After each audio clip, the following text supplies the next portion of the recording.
Hello, Chris, and hello, everybody, to the last transmission. How are you doing, Chris? Yeah, not bad, mate. How are you?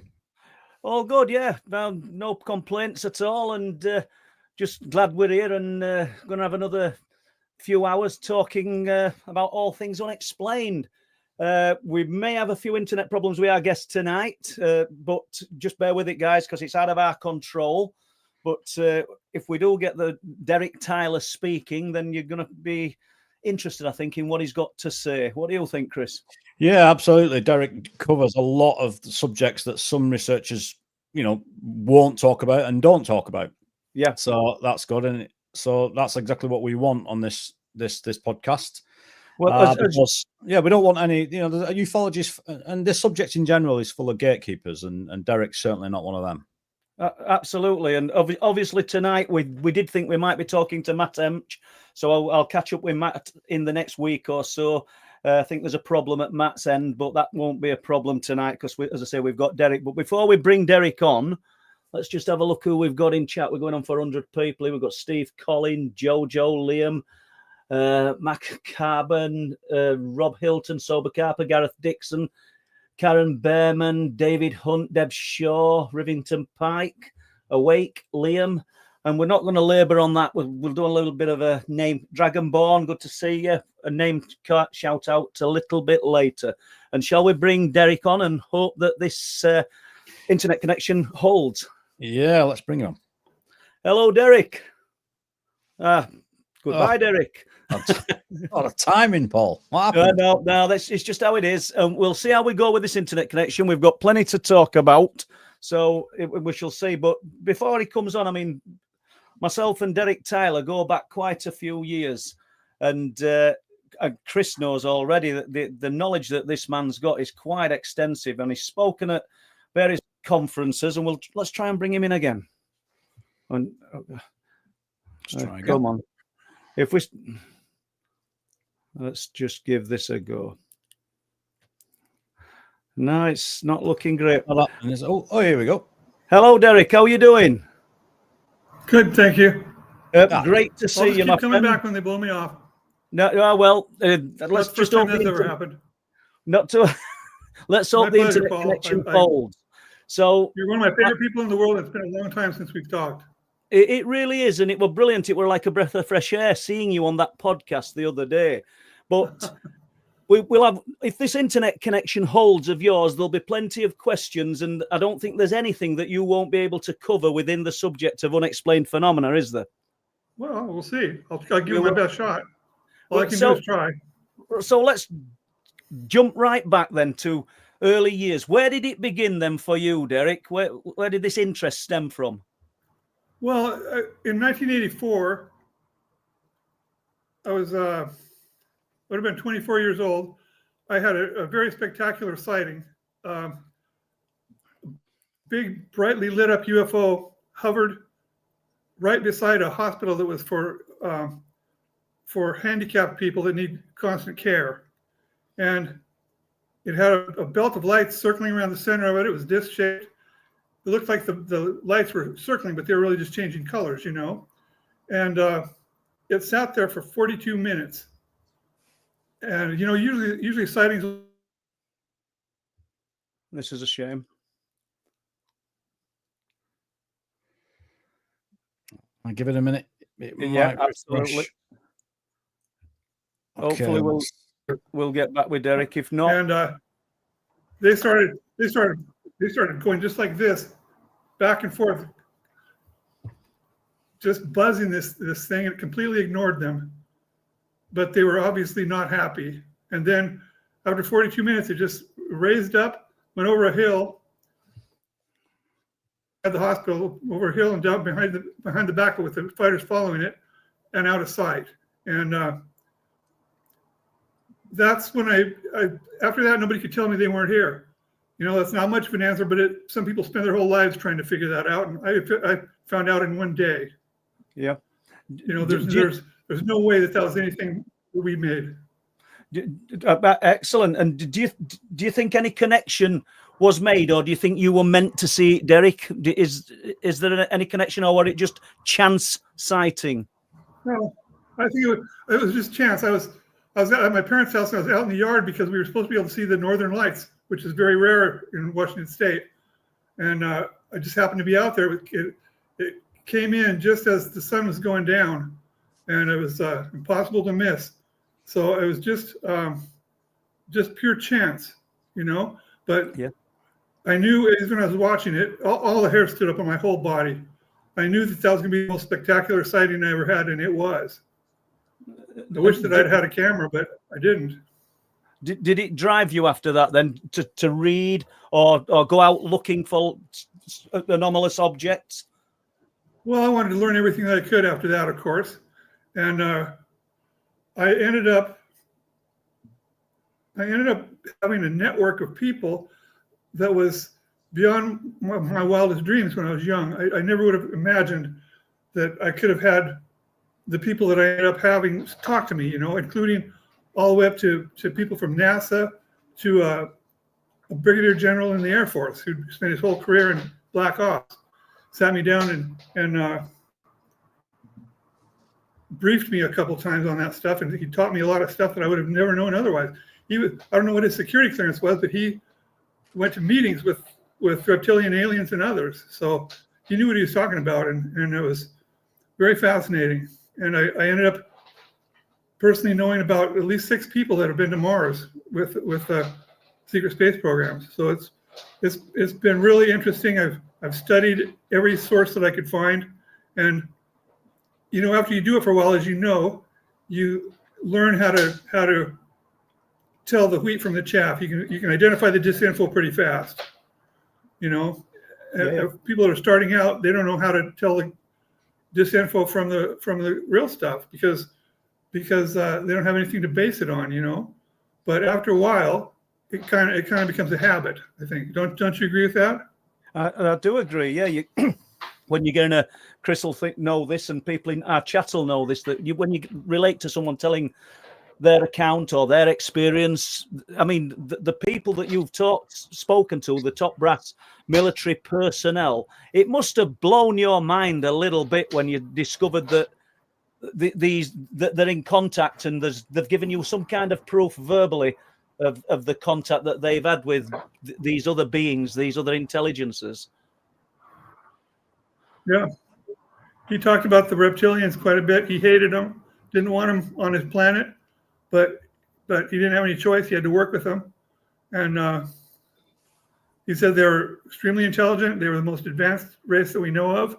And he didn't trust them a bit.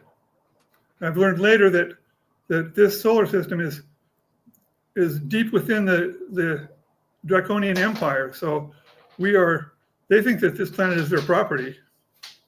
And they think everything on it is their property too. And nobody's tough enough to make them leave. Well, Derek, when did that relationship start? Did he say when the relationship between the reptilians and the military started? I think we've lost connection. But some people believe that they've had space travel for 3 billion years. Sorry, Derek. We lost connection there, Derek. So if we're still connected, we are now. Go on, Chris. Sorry, mate. Derek, could you answer that question again, please? We lost all of that. I forgot what the question was. Yeah, when did the reptilians meet the military? Do you know when that contact started? Well, that would have been probably the early 50s. But they've been here since long before they were humans. We are. The thing about human evolution, it's just bullshit. It's impossible. It's physically impossible for that to happen in that fast of a time period. It's impossible. And the things that they say about it don't even make sense. You know how they say that the slant of the sun rays up near the poles made people's skin turn white and their hair turn blonde? Didn't work in Argentina. You know, and nobody's ever explained how people got to Australia. I'm sure they didn't swim. You know, it's impossible. It's just impossible. We are a genetically engineered race. And that's why we have certain alien races that look like us. They don't look like us. We look like them because we used some of their genetics, the Pleiadians, for instance, and the Tausetians. So what's Jerry the Wills end? looks just like us. My friend Jerry Wills, but he's What's the he's end 6'10", game? but he looks just like us. What's the end game then? What's the plan for the human race? The end game seems to be that we are.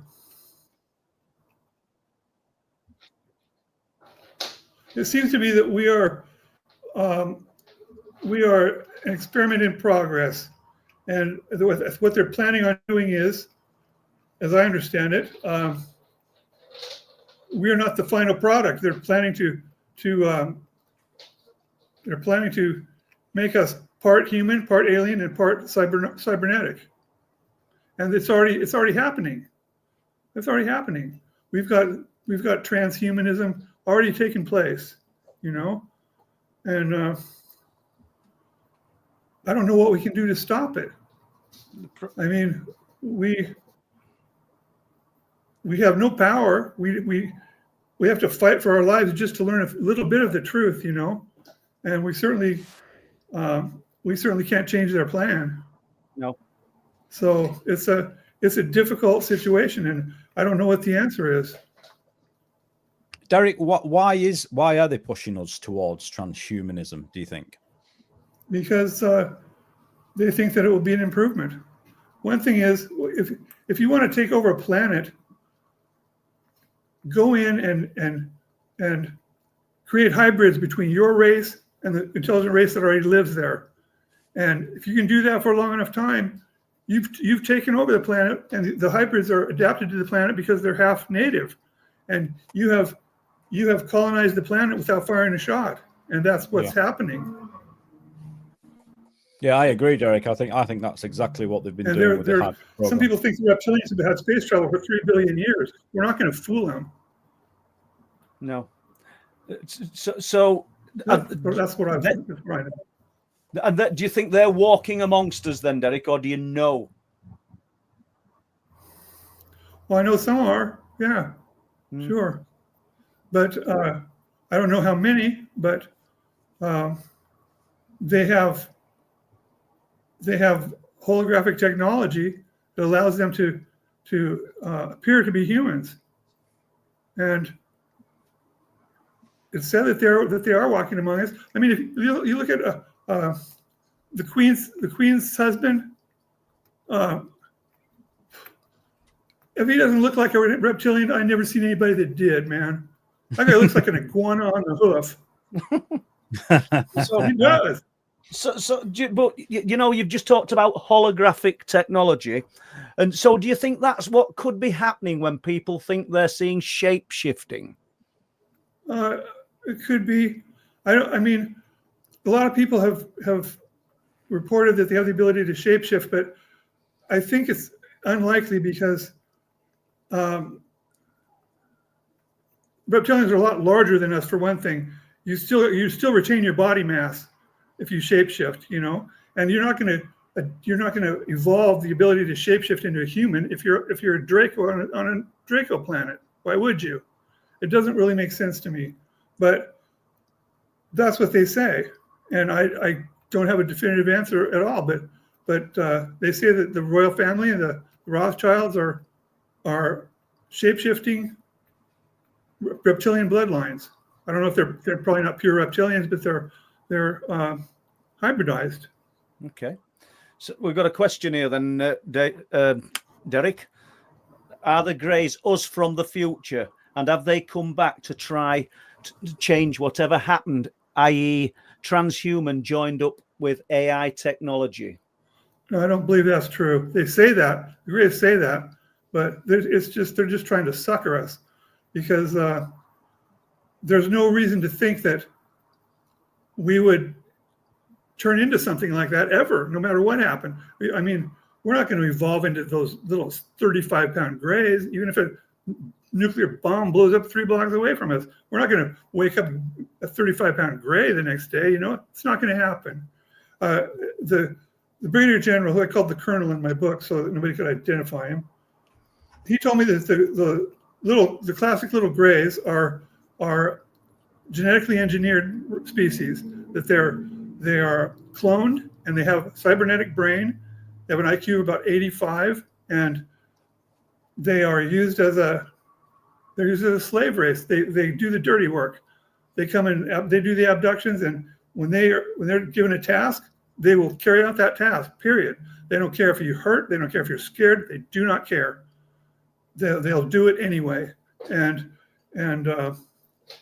they have the ability to make you completely passive and neutralized. I've never been in their presence when I had even the ability to think that it might be a good idea to try to get away. It's like you have a lobotomy, you know? They don't want to take a chance of someone slapping around a 35-pound gray. It's not going to happen, you know? So obviously there's no physical to these things, as in body mass or muscle mass. So they've got some other means to move people, to transport them where they want. I've been taken more times than I could count. If I had the ability, I would exterminate them. I have no sympathy for the grays at all. Not at all. Sometimes they were taking me up to 3 times a week. Man, that's tough. When did that start, Derek? Sorry? When did that start? Well, when I first started having memories of it, I was about 35. So typically abductions start when you're young, and it might have started that way with me too, but I don't have any memories of it until I was about 35. And it happened, it kept going for several years, and you know, it's impossible to get it to stop. And I've never met anyone who knew how to make it stop. But I had a friend who was she was a Sioux medicine woman. And I told her about these abductions once, and she flew into a rage. She said, I'll make that stop. She said, I'll send my spirit animals to guard you, and I'll put an end to that. And I don't know what she did, but that was the last time I was ever abducted. They've never come back for me since. That was 20 years ago. I know you're telling the truth, Derek, and these things happen to you, but what do you think to the power of the mind then, that this woman's given you this weapon, that she's going to make it stop? And she didn't give me a weapon, but she put protection around me somehow. Yeah, the weapon. I'm using that. I don't mean a weapon as in a gun, but do you think that the human mind, once you've been told you were protected, stopped this happening, or do you actually believe that this lady did it? She did it. I mean, I don't know what she did. She said her spirit animals were a squirrel and a wolf and I think a bear or something. But I mean, I don't know. But they stopped. They stopped cold, and I couldn't get them to stop for the life of me, man. Mm-hmm. And after a while, you start getting used to it. You know, it doesn't help to be scared. You can start feeling the energy in the air change in the middle of the afternoon, and you know they're going to come for you that night. And I used to keep a diary right beside my bed, and I'd wake up when they brought me back, and I'd write down whatever I could remember. Because if you go to sleep, you sleep till morning, you'll have forgotten everything. Mm-hmm. You'll think it was all just a dream. And that's some scary stuff, man. That's some scary stuff. And do you still live in fear of that, Derek? You've got to do, haven't you? Well, it doesn't happen to me anymore. But I don't trust the motivations of any alien race. They don't owe us anything, man. You know, people think that there's going to be an alien race that comes and helps us advance to the 4th density or whatever. And it's not going to happen, man. They don't owe us anything, and it costs them money. The reptilians don't want them to interfere. Would you take a chance that you're going to piss off the reptilians and have them go snuff your son from helping us? I don't think so. Okay. I don't think so. We're going to have to save ourselves if we do it. Yep. Yeah, Derek, I was going to ask you that about who are the enemies of these reptilians. But from what I understand, they have, as you said, they have destroyed a lot of worlds. They're enemies of all the human races throughout the galaxy. They cannot stand us. They think that we're inferior livestock, and they've fought them for thousands and thousands of years. They're arrogant, and they're selfish, and they're very warlike, and they think that they think that we should be honored to be in their presence, you know. But if they loathe us so much, Derek, which I agree, that's what you're telling me, and why are we still here? Why haven't they eradicated us? Because we serve a purpose to them. We're not the top of the food chain, man. You know, the reptilians, they love adrenochrome. You know about adrenochrome? Yeah, but we might. Are we talking about that, Chris? Well, yeah, probably not. No. It's a substance that's made when you harvest someone's adrenaline. Yeah. When they're dying and they're terrorized, and for them it makes them high, and they thrive on it. They crave it, and there are many more missing children. Right. That have never reported and never found, and the FBI just lies about it because we're in the middle of their empire. We have to pay taxes, man. And the people that really run this world, the secret government, but they pay taxes, and the taxes are in human lives. So jumping away from that one, then, Derek, to a more simple one, probably because you're going to say it's already happening. What about all this hype, all this talk of disclosure? Is it? There's never going to be disclosure in our lifetime. Never. There's first of all, the president does not have the ability to force disclosure to happen, even if he wants to.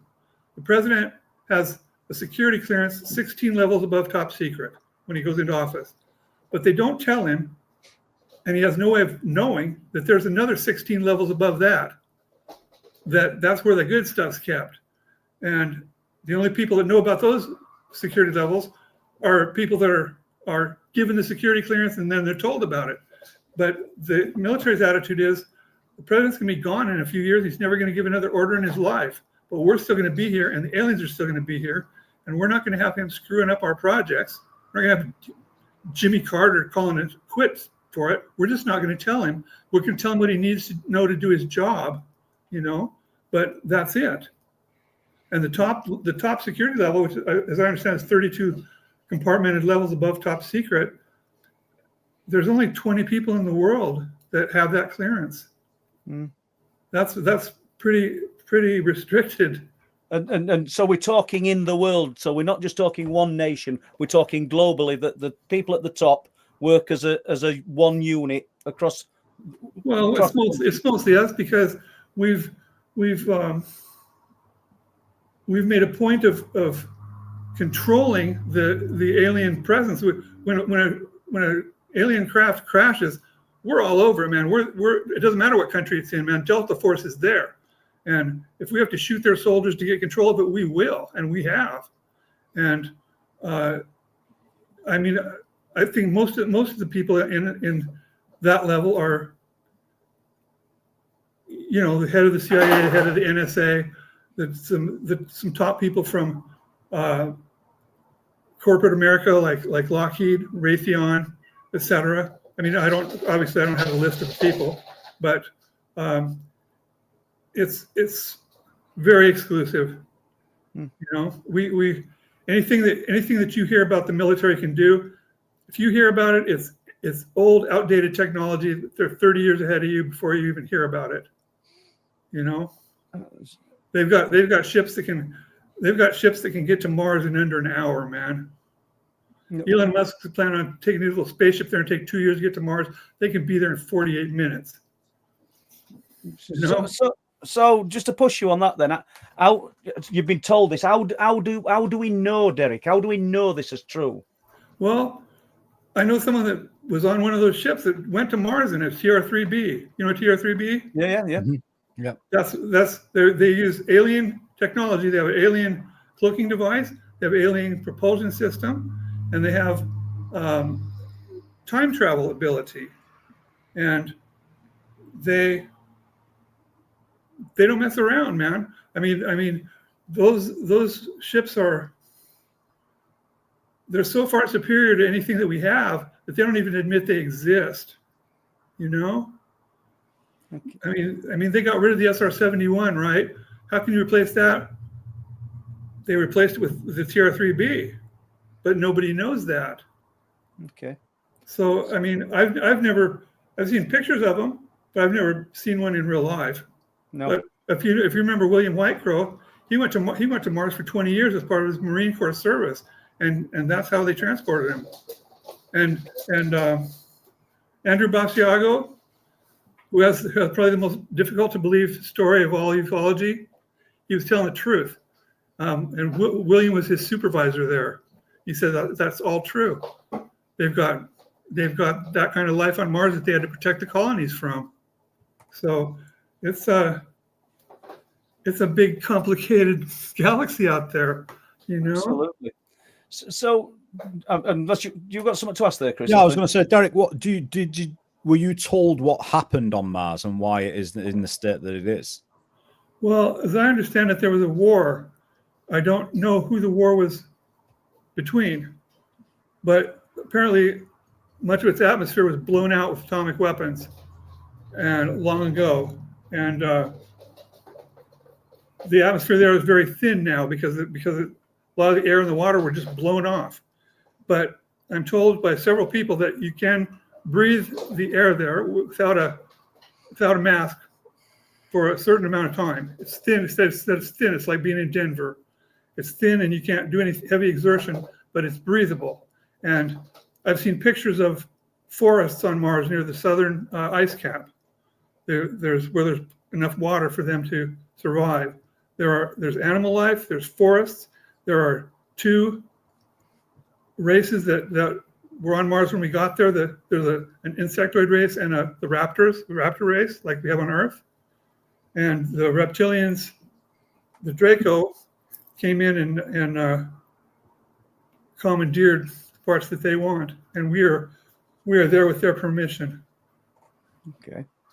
If they don't give us permission, we can't do anything because we don't have the ability to fight them. They know us way better than we know ourselves. We're not going to trick them, you know. Okay. They knew us when we were still living in the jungle, man. Okay. Why did they go, Derek? Why did they go back to Mars? Are they trying to retrieve technology, or what's the purpose of going back? Who go back to Mars? When did we go back? When we went back? Well, we didn't go back. We went there and stayed in colonies. All the Martian colonies are underground because they have planetary dust storms that'll just destroy anything that's in their path. So they have landing pads outside, but all the colonies are underground. And we went there for one thing to give Earth humans another place that they can survive in case something bad happens to our planet. And they abduct people and use slaves. Slavery's not against the law on Mars, man. And they use it. And they'll abduct people and they use them as slaves. They don't feed them. They don't let them sleep. And then when they're just about to keel over dead, they put them in a time transport them back to the same time that they left, and they never know they were gone. It's a damn shame, but that's what they do. You'll have heard that, Chris, before, and I have actually. You know, it's terrifying, isn't it? Yeah, and there's a lot to the Mars situation. When all the super soldier stuff sort of started coming out, what's the guy? I can't remember. I never remember his name. Is it Duncan? I can't remember his surname. This is back in the days, the early days of Project Camelot, and they were using some of this secret super soldiers and MK Ultra sort of type of programming to sort of basically wipe the memories from being on these missions. Mm-hmm. And the programming started breaking down here, I believe. Have you heard and were you told anything about that? Well, there are different competing breakaway civilizations. They don't get along with each other. One of them is German-based Teutonic, and they're allowed to stay on Mars by the Draco as long as if one of the native races, the reptilians or the insectoids, gets out of line, they go slap them back into line with their weapons. And their idea is to quell the rebellion so the Draco don't have to mess with it. And that's why they're allowed to stay there. But that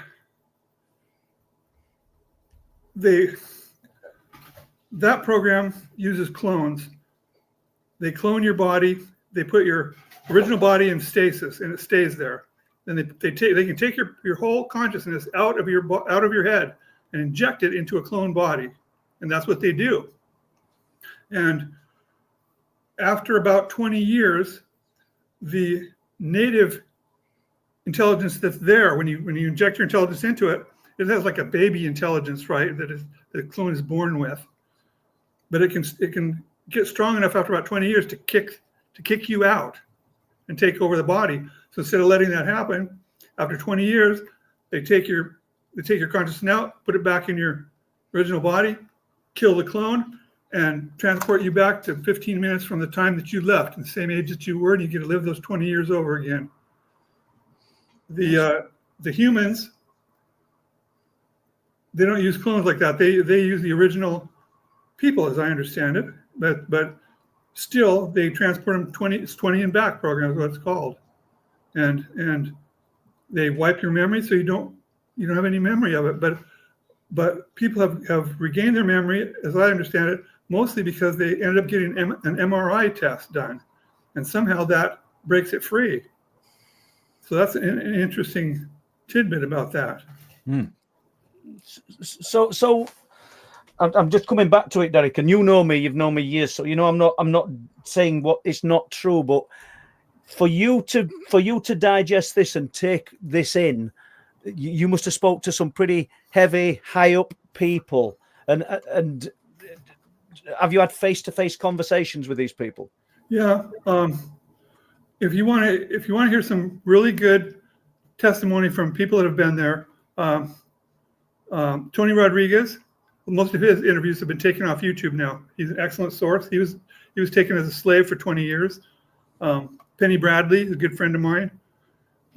Randy Kramer. He was sent there in the military, and they're very interesting and they're very knowledgeable about what they're talking about, and their stories agree with each other. Yep. So it's all it makes sense once you start putting it all together. It's the only thing that does make sense. It's the only thing that can explain all the questions. Normally when they try to explain UFOs or blow them off, they ignore the evidence. They ignore part of the reports. They ignore something that doesn't fit in with what they want to tell the story about. But this explains everything. You just have to be able to accept that the technology is so far ahead of us that we can't imagine. I mean, they've been cloning people since the 40s at least. And remember how when they cloned Dolly the sheep? Yeah. And then there was never another word said about cloning. You know why? You know what the difference between cloning a sheep and cloning a human is? The size of the tank you use. That's it. But they don't want to start that conversation in public, and that's one reason that we'll never have disclosure. They can't think what the president would have to say if he wanted to do disclosure. First, he'd have to come out and say, "We don't control our airspace. We're sorry. We spent $20 trillion on the military. We can't protect you. We can't shoot them down. We can't stop them from abducting you. We're sorry. They gave us a cure to every known human disease, but we're not going to tell you what it is because we don't want overpopulation to, sorry about all you people that died of cancer. We could have fixed you, but, I mean, that's just the first two things he has to say, He has to say that we signed a treaty with the wrong side, and they're just never going to say that. No. They're going to say we've killed 2,000 or 3,000 people just because they're in the wrong place at the wrong time and saw something they shouldn't have. We killed them because we didn't want you to know. I mean, there's no president's going to say that. Well, talking about that then, have you ever felt threatened or been threatened yourself because of the knowledge? Yeah. Oh yeah. I mean, I've had to risk my life many times, but if you're not willing to, as they say, if you're not willing to buy your own bullet, you never get to the good stuff, because that's what it's protected by. You know, if you're not willing to say, take me out back and shoot me, but tell me the truth first, you know, then you can get to people that will tell you. And I mean, I had 2 people that said they were from the CIA show up at my door when I was writing my book and say, you know, we're glad that you're helping the abductees. We think it's time somebody did that. But I'd made the mistake of showing some people the book as I was writing it, and they'd gotten a hold of it. They said, you can't publish that stuff that you're planning to publish. They said, if you publish that, you're going to disappear, dude. We can make you disappear, and nobody will ever find you. They'll never know what happened. And that's what we do, and we can make it happen with a phone call. So, and the guy that was my agent would never speak to me again. They tapped my phones. The girl I was engaged to, they told her, watch out for him. He's trouble. He's not what he thinks he is. She broke up with me, broke my heart. It was terrible. They did it just to show me that they could do it. You know? I mean, I'm not a threat to anybody, man. You know? I'm not a threat to anybody. That's why they haven't hurt me, I think, because the number of people who care what I have to say could fit in a school bus or a couple school buses. I'm not international, you know. I'm not like Whitley Strieber. You know Whitley Strieber, lying. He was lying his ass off. If he wasn't, they wouldn't let him do that. They wouldn't let him say that stuff. It's just not possible, the things that he says. You know, the guy that was abducted in Arizona, that lumberjack dude, what's his name? Travis Walton. Travis Walton. He's lying his ass off. He did have a sighting and he was abducted, but everything he says happened inside that craft. He invented it. That is not how it goes. You don't go into craft and have a fight with them. That never happens. That does not happen. And I mean, if he wants to know what happens in an abduction, he can ask me and I'll tell him. He's not going to tell me how it is. He's been making a living for 30 years telling that story, but it's not true. Okay. You know, he's not smart enough to make up a story that hangs together at all. He's an uneducated lumberjack, you know, and he did the dumbest possible thing when he saw that spaceship. He walked up to it and tried to touch it. He's lucky he lived to tell this story, man. That's the dumbest thing you can do. If you ever see an alien spacecraft or an alien, get out of their way, man. Don't interrupt them, because you can't kill them, but they can kill the shit out of you. So, have you got to add to that, Chris? So, tell us what you really think, Derek. Sorry. You never have an advantage over an alien race. They get here through time and space. You know, we can't even go to the top of Mount Everest, right? You know, they come here across interstellar distances. We're not gonna find somebody that's scared of bullets. You know. So what about alien bases here on planet Earth then? They've got them. Many are underground or undersea. They often cite alien craft entering and exiting the oceans, and sometimes they're huge, and you know they're bigger than an aircraft carrier sometimes, and they say that Dulce Base is a joint human-alien facility, but it's believed that the aliens control it now, and that we're just kind of doing what we're told there. You know, I don't know if that's true, but it makes sense.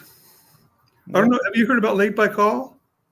I don't. More Stonehill stuff.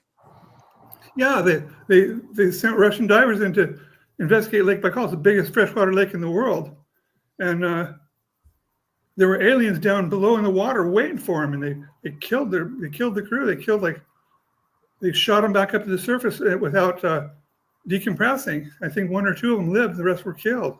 And I don't know what kind of aliens they were, but Putin knows all about that. You can bet he knows about it. He's very well informed, and he's apparently decided wisely not to mess with them anymore.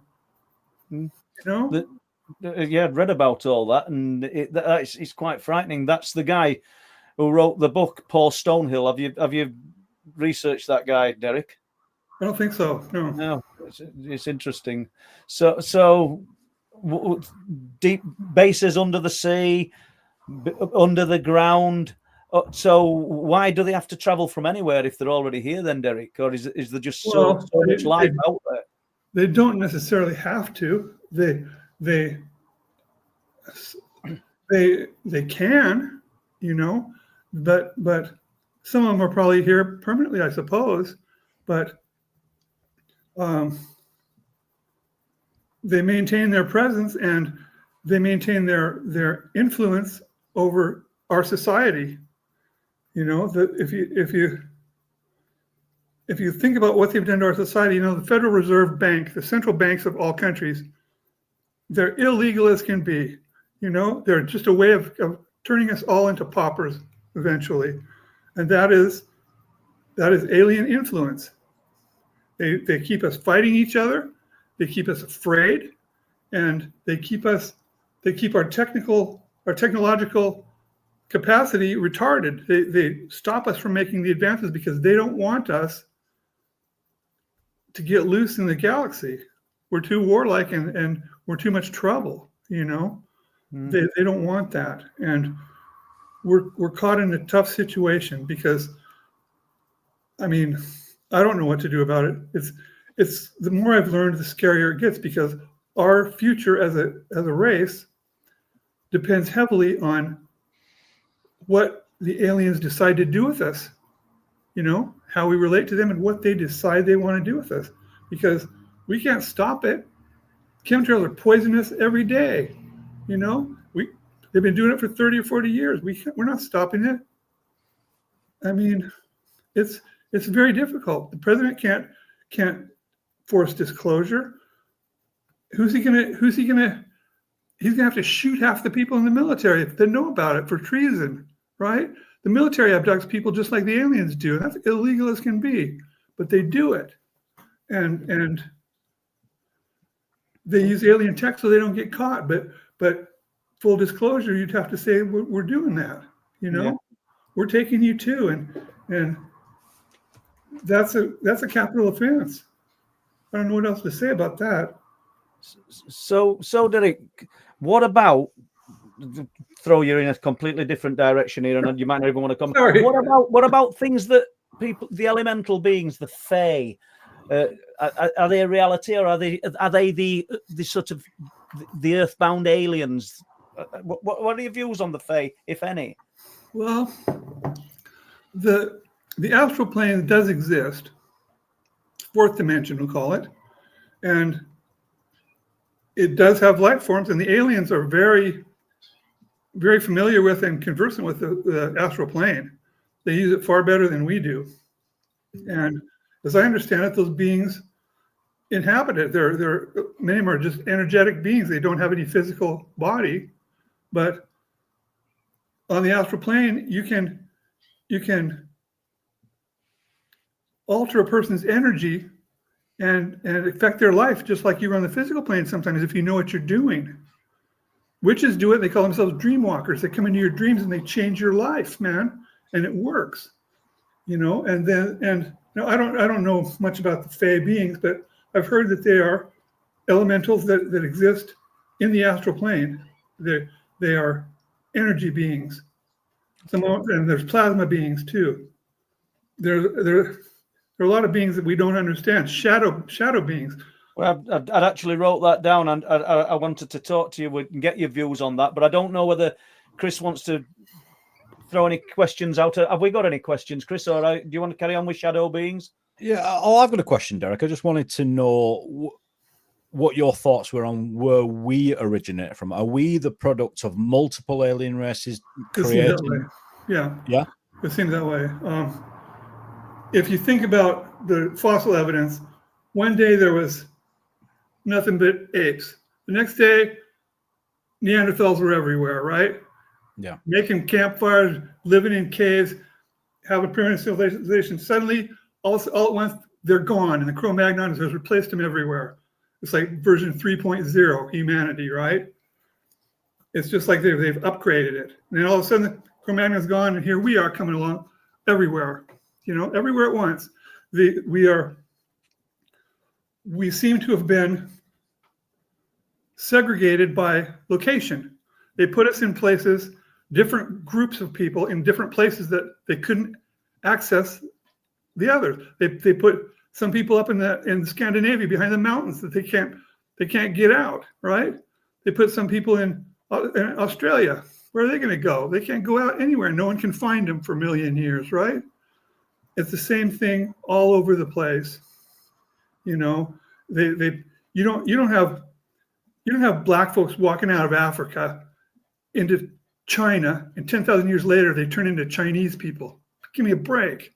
That's not how it works. Mm-hmm. That's not how it works. You have black people living in China is what you have. Instead of having a bunch of short people that can't play basketball, you got people that can play basketball, right? I mean, evolution doesn't work that way. There's no reason for them. There's never been any evidence that there's ever a single black person in China ever, or in Scandinavia ever, to evolve into those people. It didn't happen, right? You can't just lost connection there. So we've been engineered for a long time, We've been engineered for a long time.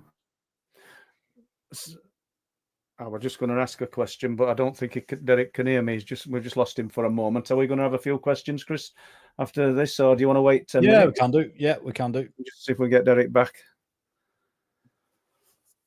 Just have a minute. I wanted Derek's views on shadow beings. So, what do you guys think? Derek, hopefully, he's going to be back with us shortly.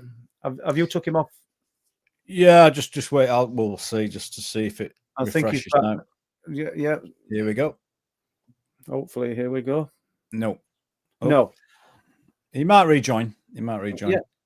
I see. Well, I think what you get with a guest like Derek is obviously in the chat there. It's stirred up a lot of conversation, which is kind of what we want. I mean, and everybody doesn't necessarily have to agree. That's kind of what we want, and you want varied opinions, and you want people who are going to push your boundaries. But a lot of that stuff is difficult to address, and it's difficult to connect with. But at the same time, half of what you're saying, at least half of what Derek was saying, I agree with.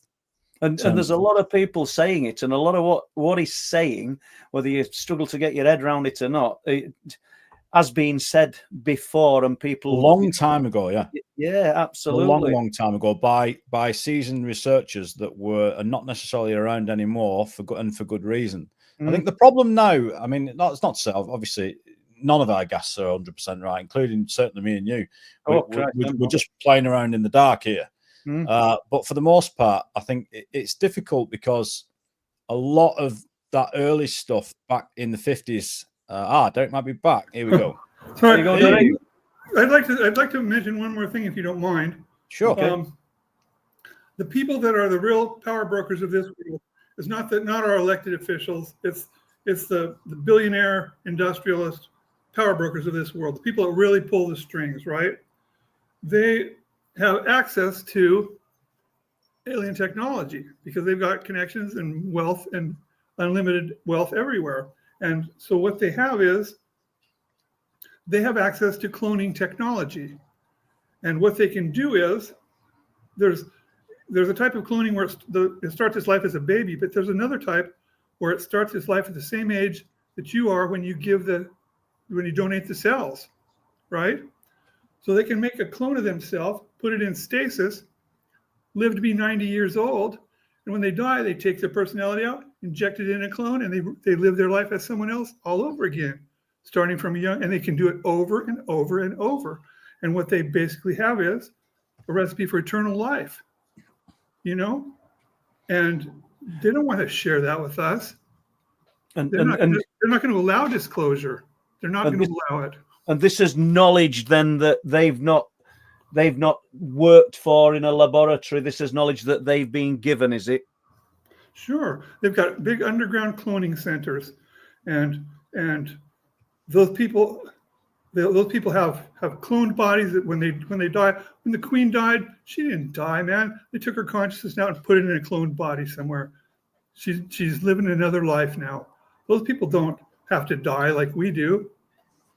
Okay. That's why they have the power and the wealth. That's what they do with it, and they're not going to share that because that gives away their whole advantage, doesn't it?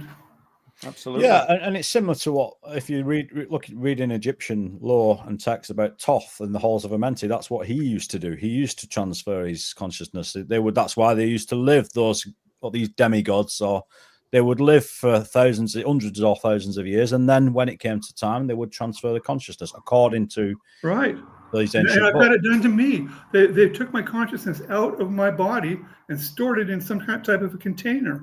I don't know what they were doing with my body during the meantime, but I was stored in a container, and then they put it back in, took me home. You know, the pyramids of Egypt, by the way, they didn't build those.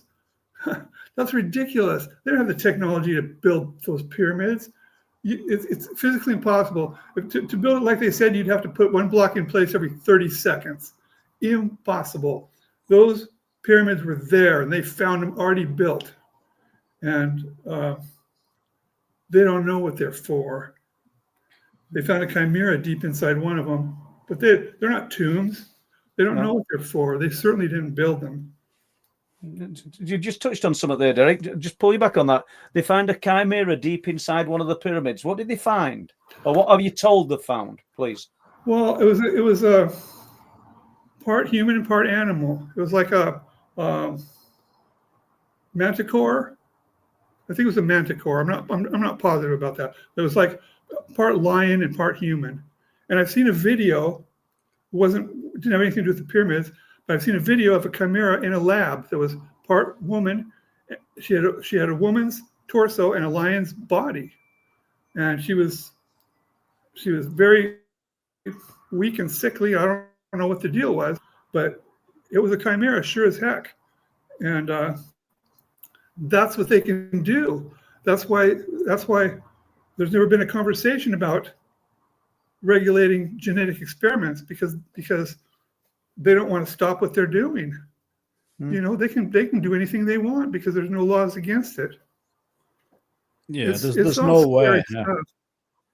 There's no way after the war, when they were doing all that sort of experimentation with various scientists that we will not name, that they just stopped and put that to bed. No way. They carried on, and that was 80 years ago. That's why we have super soldiers, man.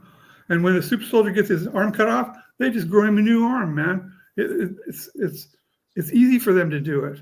They've got cell regeneration. They've got regeneration tanks that they rent from the mantid race from another area.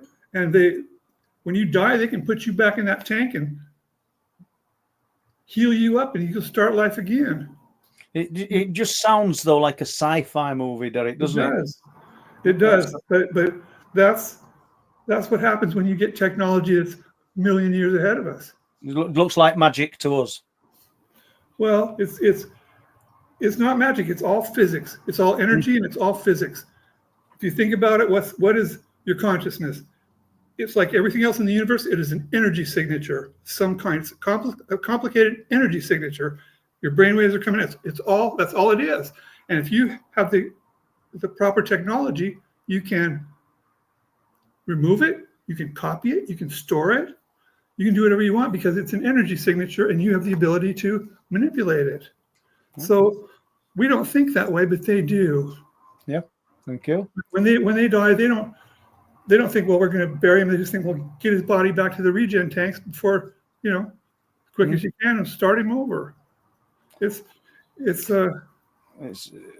mind-blowing.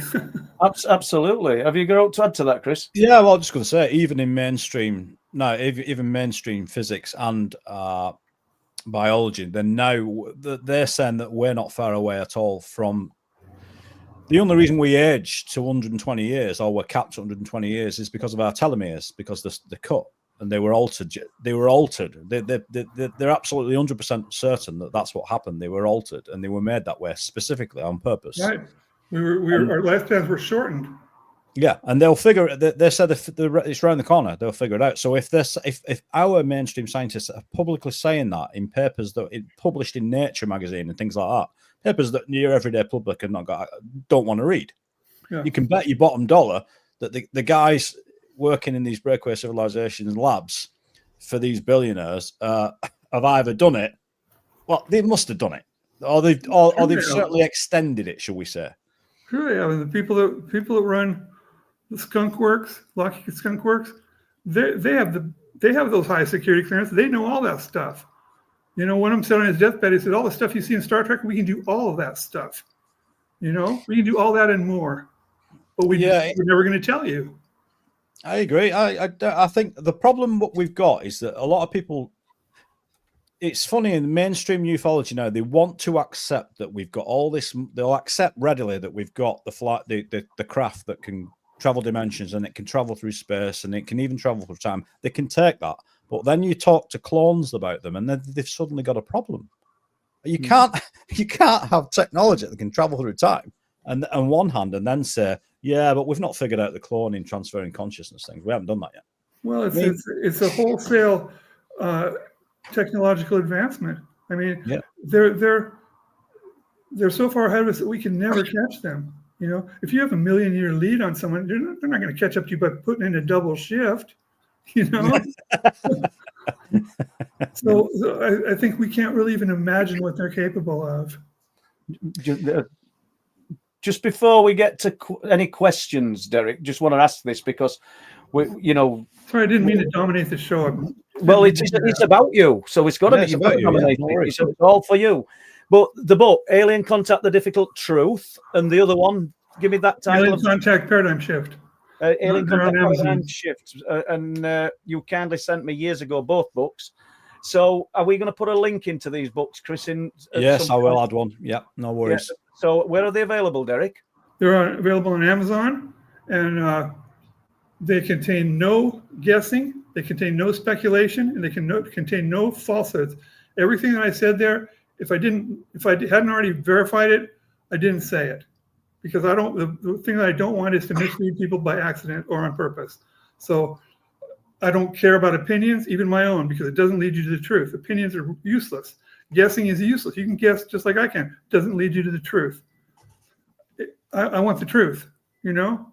So anything that you find in those books, you can take it as the truth and you will not be far off, my friend. Okay. That's a fact. And that's brilliant. And just one more thing, because I noticed somebody from Mexborough, that's where I'm originally from, Derek. I think Olfson said one of the books coming out on audio format. I don't know, but it's something to... Enough people keep asking, so we will do that. And my books are also available, truthproof.uk, and the Kindle versions are on Amazon. Wolfland DVD, what myself and Les did, that's on Amazon Prime, or hard copy, truthproof.uk. Because I usually forget to say that, Chris. No, just talking about... No worries, you've not missed nothing. Then I was just talking about my books. So we're all good. I think we've lost Derek again. You there? Writing a book was harder than I thought it would be, but it was well worth doing. Absolutely. Yeah. So Derek, the hardest part was forcing myself to write down the abduction memories. That took a long time. Are you ready for some questions, Derek? I think we've done a bit of time travel. He'll be back. He'll be back, yeah. So, Joe Pullen, reptilians were aggressive when confronted. Tunnels mistakenly stumbled. Is this the Phil Schneider? I don't know. Yeah, it's the Phil Schneider story, that, by the looks of it. Yeah, it's a fascinating. Are you back in the room, Derek? Just give us a thumbs up if you are. Let's have a look. Not at the moment. So what do you guys out there think of the Phil Schneider story? The guy that used to do the circuits and with he got a part of his hand blown off, he claimed, didn't he, in some kind of battle in a deep underground base. And I don't know how much truth there is to that, but yeah, I think the problem with it is with all these what we now class as classic cases, if you want to call it that, in UFO lore. It's the same with John Mack, the story that, the true story about John Mack, that the masters now at covering these things up. They throw so many. They throw a number of stories out, and they vary from this is the truth, and then there'll be another 8 stories that get progressively wilder or tamer, and that's how you dispel any truth. And I think they did the same with Phil Schneider. That's exactly what they did with Phil Schneider. They did. I'm not sure about Bob Lazar personally. I kind of believe the Bob Lazar thing. That there are elements of it that I think are a bit ropey, but I think Derek might. Ooh. Is the dog man? Oh, dog man. Yeah, a bit like Linda Moulton. How aren't I? What do you think, Bob? He'll have more idea than me, won't you, mate? Get down. Right, is Derek back? Is not connected. Not quite yet. Okay, then. So, is there any questions in there that relate to what we're doing? We can. Any questions specifically for Paul or I or us or in there, Lorraine? If not, guys, while we've got time, just pop them in chat if you've got any questions, or if you disagree with any of our thoughts, great, stick it in the chat. We can't all agree, and we don't want to all agree. That's not what we're here for. I noticed Rick Bennett said, I think Phil Schneider is speaking. I think he said that. It's just gone up now, so it was small. It weren't in caps, so. I think Phil A-Rolls. I think Phil was telling the truth. Phil Schneider. So anybody that's not looked into that case, have a look. It's interesting, and the old audios and the old interviews that he did and conferences, they're still out there. They're still worth looking at. And somebody put Night People is the scariest book they've ever read. So that's interesting, isn't it? I didn't set out to write anything scary, but. The truth a is lot of people scary, said isn't that. it? Yeah. That's kind of what Derek's saying. I mean, that back to Phil Schneider, you only have to look at the way he was found, the way his life ended, to know, in my eyes, that there's something very odd about that. You don't choke on your own catheter, as far as that, That's terrifying to thought. But yeah, what happened? Do you know what do people think? We'll throw this out into chat. If Derek comes back, we won't answer any of it. If there is anything, what are your views on underground tunnels all over UK? And I'm not about ancient tunnels, what monks used, or from some kind of church to church. Yeah, underground tunnels, because somebody contacted me who'd got a high security clearance, and they'd got access to maps that showed underground tunnels all over the UK. Have you heard about this ever, Chris? Yeah, I think it was Rick Bennett. I've had 2 people tell me. I think Rick Bennett, who's in chat now, he told me that he'd been told about it. I think he was talking about the ones in Blackpool.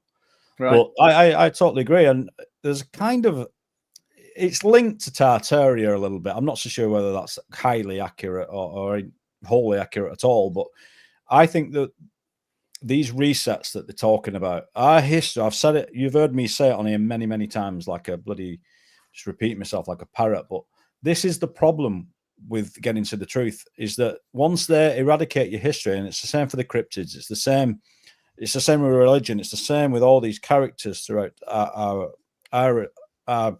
I suppose human history, if you like. Yeah, documented history, yeah. It's been whitewashed and rewritten, and you're never going to get to the truth now. I think all this, even just I was watching some of that recent disclosure stuff last night, stayed up late watching that, and the more at first you're watching it and you're going, yeah, I can see, and then all of a sudden it came to me, and I thought, wait a minute, I've been doing this a long time. This is absolute crap, because they're not saying it. It's a little bit what Derek's saying there is, what are they actually telling? You'll know this, Paul, your experiences. We said it the other week. When are they going to get to the abduction scenarios? When are they going to get to that? Are they just going to keep babbling on about, we got this craft? you've got millions and millions of people talking about Millions. contact and abductions. Mm. You know, it's and it strikes me that they only want to talk about the ones that have kind of got a happy ending or something nice happening. Nobody wants to address the fact that there's darker things, and we're not going to go so far down rabbit hole as to close last transmission down, but there's darker things happening out there, and they don't want to address it. And you've got to address reality. You can't have light without dark, or other way around. And these things are happening, and I can perfectly well accept that people have had brilliant experiences, but a lot of the time, the people who are pushing the argument that everything's just beautiful and flowers and roses and they don't want to accept the fact that there is another element to it, and that's difficult, isn't it? It's difficult to. The two just don't bond. It's groups. We're fighting against each other. It's not fighting literally, is it? But we're clashing against each other, and probably one person's experience drives their narrative. It's got to do, hasn't it? So it's hard for them not to say it. It's hard for them not to think that there's only a darker side to it, or there's only a good side to it. Do you know what I mean? And I still say it now, and it's like a broken record, but I know that there's going to be people out there that have had far more interesting encounters than what we'll ever talk about, what I'll ever know, and they're just sitting in silence, probably just watching channels, not necessarily this, but channels and other channels, trying to gather information, trying to console themselves that they're not the only ones, might be living within a family that just will not accept any of that. And you just have to imagine 30 years ago, 40 years ago, if that had happened to you when you were 30, 40 years old, 40 years ago, trying to talk about some of the stuff. I mean, we still think it's like magic because we're not that advanced, but imagine then, being brought up in an era where you'd only just come from horse and cart to cars, and these things were happening to you. Where would you have turned? Where would you have gone? I mean, all these elderly people, it probably won't happen, but I've got a relative that keeps going to a day centre, and we go there, and I think to myself, it'd be brilliant to not get heavy, but talk to some of these people and share some nice stories about the unexplained, and just see what these people, which are just as knowledgeable as me. That's a great idea. I'd love to do it. Not for money or anything, just to just to give them an hour, 2 hours of something different, because everybody, no matter who you talk to, no matter whether you believe it or not, because some people, even if they see it, my mind's made up and I don't believe it, everybody's got some kind of story to tell, and I think there's a wealth of stories out there that are just going to the grave. And God, can you imagine? But you'd have people that have had contact. You'd have probably ex-military. You might even some of these guys that have been in these special op groups that might be in there.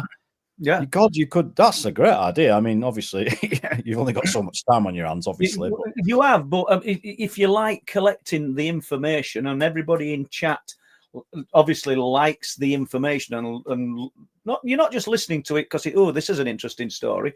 I would think most of you have had an experience of your own, or you sat in here rolling your eyes thinking, what are these two loons talking about? If that's your view, then fine.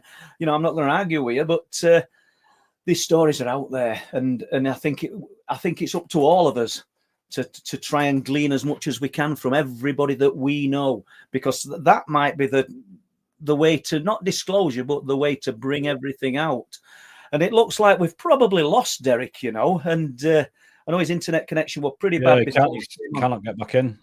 So he's obviously crashed out. So you have to. We'll drop him a message later on. And I will do. I mean, I've not spoke to him, and we can put some links to Alien Contact. The Difficult Truth is the only one.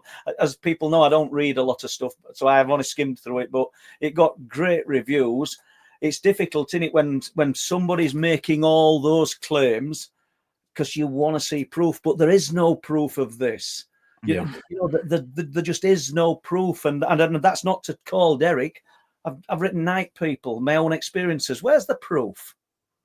There is none. You're listening to somebody just tell you their truth, and it's up to the individual whether you believe their truth or not. Because if we believe Derek, this intelligence, this unknown other, is that far in front of us.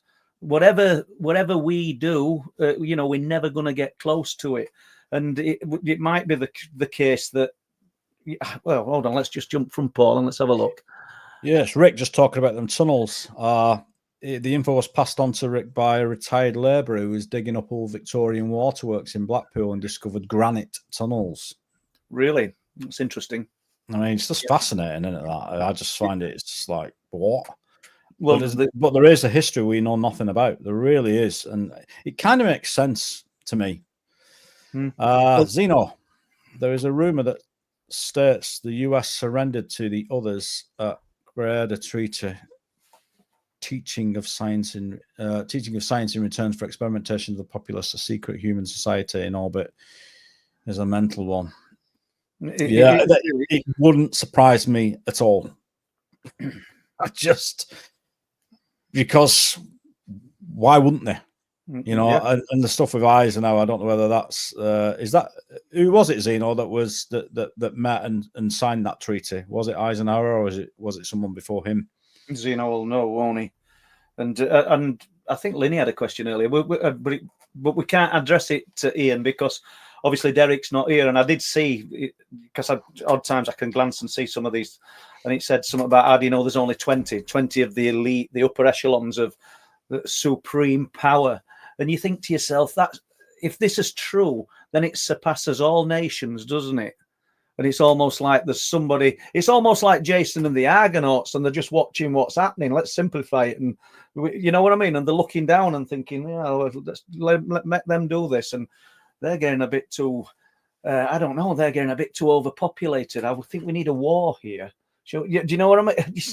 Even that, Paul. When they talk about war, you'll hear it thrown out a lot, and it's almost like it's become just part of our culture that we throw that word around. And what war? What war are we all talking about here? Like, where is this? There is no war. There is no us versus China, Russia versus China. It's nonsense. It'll never happen. Do you think? I think it's quite silliness. No, it's just nonsense. It's all propaganda. It's absolute garbage. Because as you said earlier, if that was the case, it would have happened by now. It would be happening.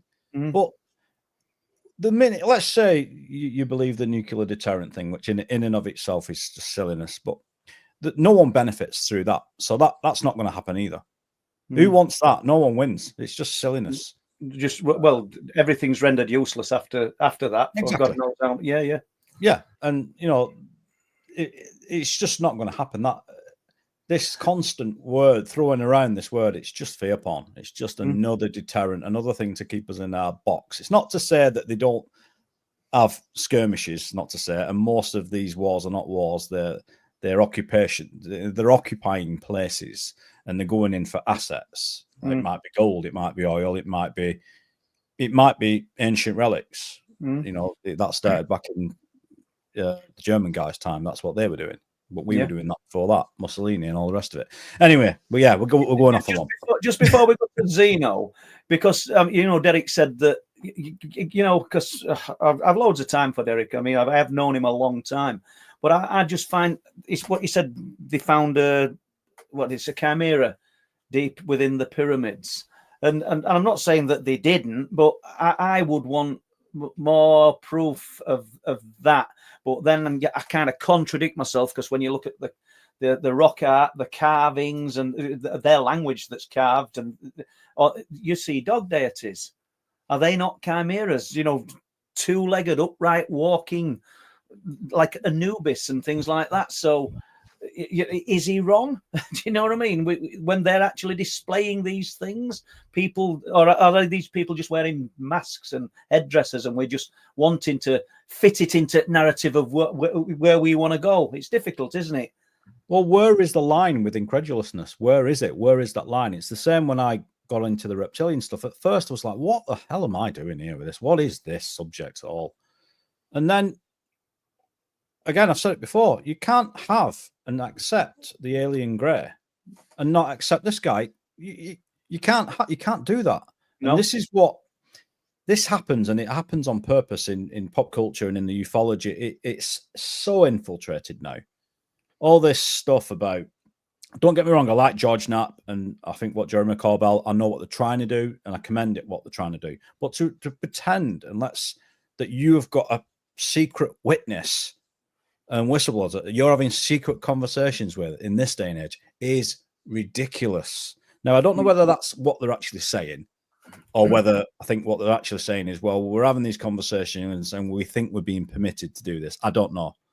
But anyone that's saying, I've got this whistleblower and, it's just me and him are chatting, high profile, because Jeremy and they're the two most high profile people along with Greer in this subject. They're not going to be, they're going to calls that they're on, like, I think your calls are being listened to. Yeah, but calls are certainly being listened to. I think they'll be sort of ultra high watch list, wouldn't they? So anybody that were going to spill the beans, I think they'd be exposed pretty soon, wouldn't they? They'd be found. Absolutely. I mean, a lot of the internet is talking about Corbell he's signed for them. He's on the other. No, there's no proof of that. There's no proof of that, and they don't need necessarily to do that now, do they? They don't. I don't think, like, sorry, Paul, to put in again. Right. I don't think they need to silence people in the way they used to now, because the way they do it now is they just feed people the wrong misinformation. That's how they do it, and then they'll feed out bits of true information. Then that person, like Jeremy, that is conflicted, and it causes a problem, and it causes people to not believe him anymore. And that's what they do. They discredit you. If you get a high profile, they then come back and discredit you. That's the way it works. And you're only as good. It's like hotels. You're only as good as last job you did, aren't you? So you know what I mean? You could have done absolutely 10 years of good, but you do something bad. That's all they seem to remember. Bingo. Yeah, you got it right. Bingo. Just before we go to Zeno and what have you, and it's just a little story, because we were at the conference other week, and there were a fella at conference. Some of you guys will know. He might even be in chat, called Chris. And this is how secretive and how much that this subject and the impact it has on a person gets you. Because I was contacted, and I think from New Zealand. This guy contacted me. You'll have heard me talk about a story before.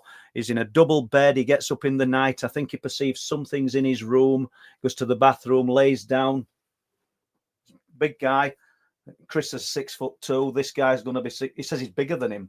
He says, and he turned round in bed, and facing him is some kind of reptilian being, face to face. And he's looking at this thing with yellow eyes with slits in them. And he's terrified, and it's just looking at him. I'll get to where I'm going in a moment. And he said, and I couldn't even scream. I was that frightened. And he told me this story. And he said, I couldn't even scream. And I just drew back and opened my mouth to scream, but nothing happened. And as he did it, this great big mouth of teeth opened up and kind of mimicked what he was doing. Then he passed out. It's just a little story about the reptilians and how much people sit in silence. This fella contacted me. We all, if you're in the chat, you'll know Chris. Chris knows who I'm on about. And I don't want to say his name just in case he don't want me to, but it's his brother, and he'd never told him. He told him after I found the story, and I told it on Truth Proof. And then Chris contacted me, said he'd never told me about it. He'd never said a word about it. And said, that's my brother. You know what I mean? Obviously, he's from the UK and he's living overseas now. But that's how deep and that's how impacting these things are. And that's why I think as a collective, people within these chats, people who've got an interest in the subject, you should be digging under the skin of and peeling these layers back and trying to get these stories, not just for the sake of getting them, because the more people talk about this, the more that this snowball will gather, and we'll not be able to hide the truth of it. We might not know what it is or the mechanics of how it works, but we can bring the reality of the subject out. Even a small channel like Last Transmission, a small channel like Truth Proof, they're all doing their job. I mean, we want to grow this channel as well, people. So if you've not pressed the like and subscribe, consider doing it. I forgot to say. Hey, well, we got to 11,000 subs as well today. Brilliant. Yeah, absolutely. Yeah, which is great. We were only on 10, I think, last week. just to end off with this reptilian thing, one of the most credible witnesses I've ever spoken to is that soldier that came and met me at the conference. The soldier, and that reptilian thing appeared in his barracks, semi-transparent, absolutely amazing. And he would, Paul, you've met loads of witnesses. You know when you're interviewing someone and they're telling you the truth. You can tell. Not to say that we can't be lied to. I'm sure we can, but the sincerity, and you can just tell. You're frightened. You can see someone reliving a story, and then left the military. You know, you don't do that, do you? I've got somebody who wanted to talk to me tonight at 6:30, and I told them that I were on here, and I'm not gonna. I'll know how much I can talk about either on Truth Proof or on Last Transmission. I'll know how much I can talk about after I've spoke to this person in the next couple of days. And this is talking about shape-shifting. And I can tell from the emails that I've got that he's either just written a fantastic story, in which case he should be writing a book, or there's some truth to what he's going to share. And so I'm fascinated, and hopefully I'll get to speak in the next couple of days. So go on then, Chris. What we're doing here, Eisenhower was ejected from Need to Know by MJ12 immediately after. Okay, Zeno. You know some stuff, Zeno. I think we ought to get Zeno on here.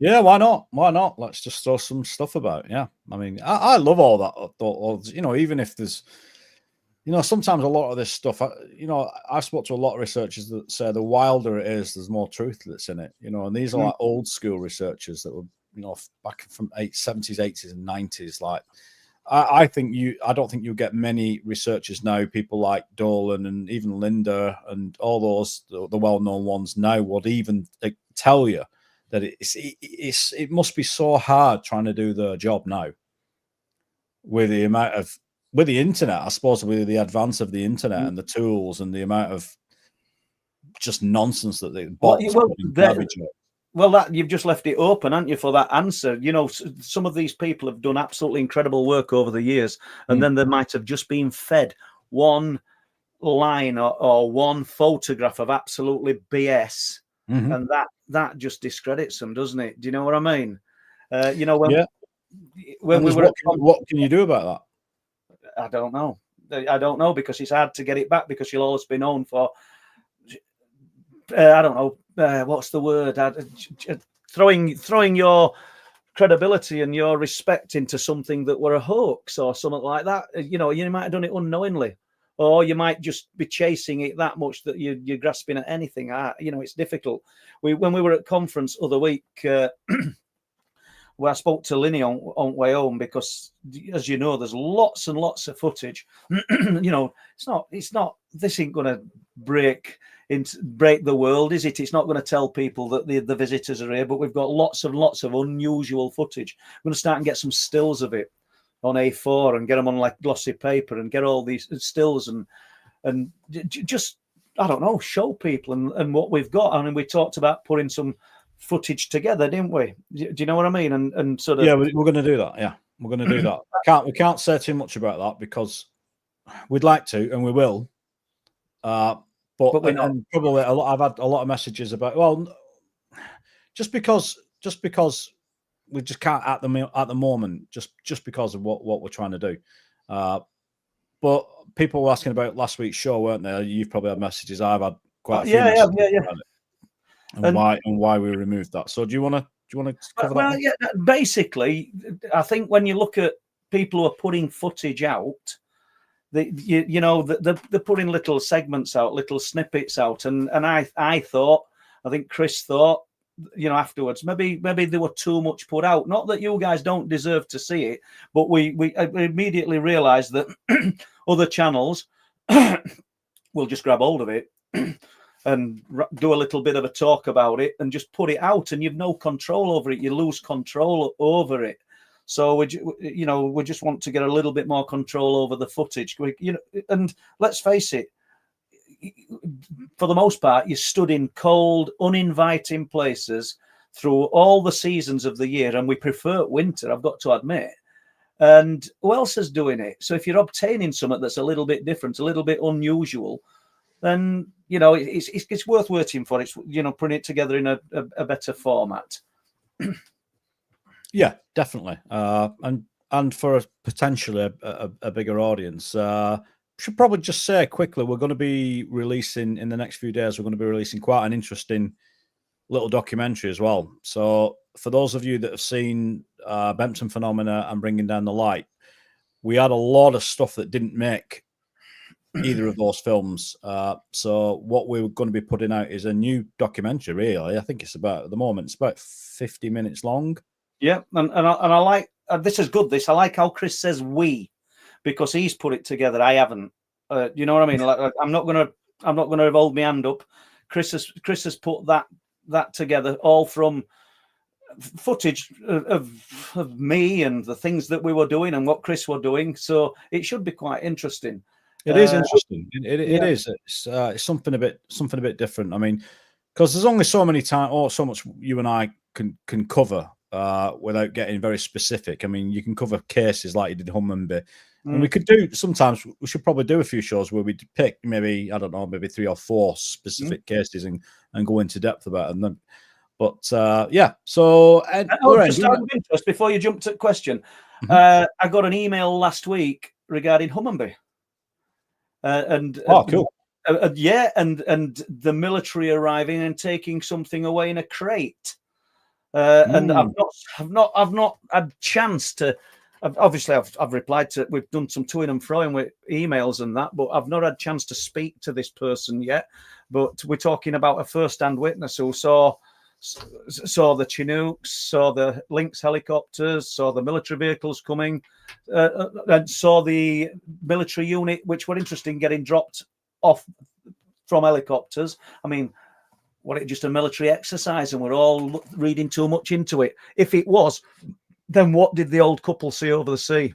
Because they didn't say they were helicopters, and I'll stand by them simply because they'd lived there nearly 30 years.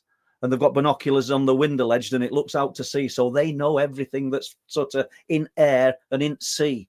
And this were different. But anyway, I know we weren't talking about Wilsthorpe, so go on, Chris. All right, let's have a look. Lorraine, said, didn't you? Lorraine, I don't know whether there's anything in here for. There probably is. Let me have a look. Yeah, there's a question in there about black goo, and I was interested to see what Derek's got some information on black goo, hasn't he? He actually had looked into that, and that was something black goo. I knew note about it. I mean, apart from they talked about it on the X-Files, and that's just a sci-fi program. But is there a bit of truth in it? I don't know. Does anybody in chat know anything about that? John Paul Bodies put a question in there. Do you want me to read it from here? Go on, put that one up, Lorraine. Oh, the shape-shifting one. Yeah. Don't let me confuse you if you've got a line of shape-shifting does happen, just not how people think. It's closer to spiritual science than Hollywood movies, I guess. Still hard to believe for most everyday people. Yeah, well, but I think all of it's hard for us to believe and digest and take in, John, because that's why I've got loads of respect for people who say I don't believe you. Providing the say it, and I can't believe this unless I see it with my own eyes. You've got to respect them for that view, because what you saw, John, and maybe you might not consider come on here or come on Truth Proof. What you saw takes some believing, but I've walked in with you and round these areas, and your story is incredible, absolutely incredible. It stands alone. It's so unique. What you saw. It's funny, isn't it? The shape-shifting thing, because you can you, and you'll have opinion on this, Paul, because you've sort of done it. I understand. Excuse me. Transfiguration. I've seen probably about 3 lectures with people on stage, Frank Willis being one of them. We'll have to get Frank on one week, actually. I'd love to get Frank on, yeah. Yeah, he's a great guy, Frank. Get Frank on, and many people have seen Frank Willis change his face on stage. On stage, no strange light conditions. Frank might listen to this and he might even be in chat. I don't know whether he comes in, but I didn't see it. loads of people contacted me afterwards. One of them was Derek Savory, who's sadly passed away last year. But and then unconnected to Derek, lots of people. I think Steve Mera saw it. Steve Mera saw it. That's right. Yeah, and so Frank's doing a lecture on stage, and his face changes. I think that I'm not even going to try and imagine how many people were in audience, but let's say there's 100, 120. I think 30 or 40 people saw it, and they're not all going, "Oh, look, his face changed." They were no euphoric like everybody's talking, but they saw it. So that's interesting. And we've been doing a few things. Just looking at Lenny's thing, I shouldn't look. And we've been doing a few things. This put me off. Your seance. On the cliff tops with a red light, and we've seen the change. Especially, I'm sat here right now, but there's 5 people witnessed it in my face. Whether it's some kind of pareidolia, I don't know how it works. I kind of knew it was going to happen because when we went to Scarborough and were doing the experiments similar to the skull experiments with the guy who, don't forget, he'd got a bit of knowledge of this because he'd been to actually spent time with Robin Foy, and he was kind of founder at Skull Experiments, weren't he? That happened there as well, with me as the subject. So I don't know how it works, but it's a funny one, isn't it? Because that's the sort of thing that you would get 2 or 3 different camps there saying, "Well, Paul's obviously possessed. He's being hosted by a demonic alien," and then there's a spiritual side of it. There's, "Oh well, it's just because that's part of his DNA." There's so many, or it's just that, you know, you look at this light and you stare at somebody's face intensely enough, and you're imagining it. You're imagining it, and you know, because we're going to continue doing this. But I think I've said it every time, and maybe we ought to get some for next time we do it. We all should have a little notepad and not discuss what you perceive you've seen openly. Just write it down, and then we can see whether there's something or whether it's just imagination. You know what I mean? We can actually see whether there's something taking place. I mean, you can stick a camera on something, and if you can't see anything, but everybody's seeing the same thing. Let's imagine. We'll just use anybody's face as an example, but let's imagine that their eyes go yellow. That's not happened. This is just an example. If everybody sees it, but you put a camera on someone, what's happening there if camera doesn't see it? Is there something telling our, sort of manipulating our minds? If we all wrote down, so there's 5 of us, eyes turned yellow. Eyes opened, because their eyes are closed when you're doing this. Eyes opened and turned yellow, and you've got 5 people that say that's confirmation of something. But if the camera says it didn't happen, what's happening?